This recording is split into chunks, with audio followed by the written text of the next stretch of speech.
আমরা যদি কেউ ফাজলামি করে কাউকে কবুল বলি তাহলে কি বিয়ে হয়ে যাবে?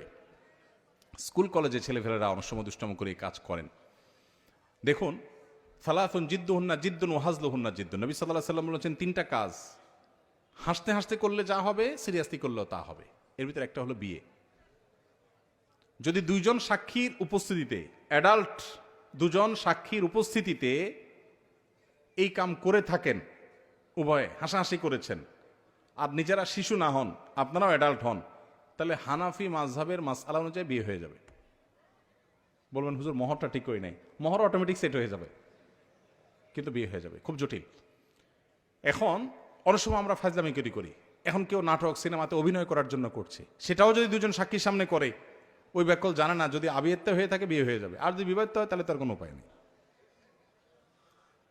তো শরীয়তের এই মাসালাগুলো নিয়ে তামাশা করা যাবে না, এগুলো সিরিয়াস ইস্যু।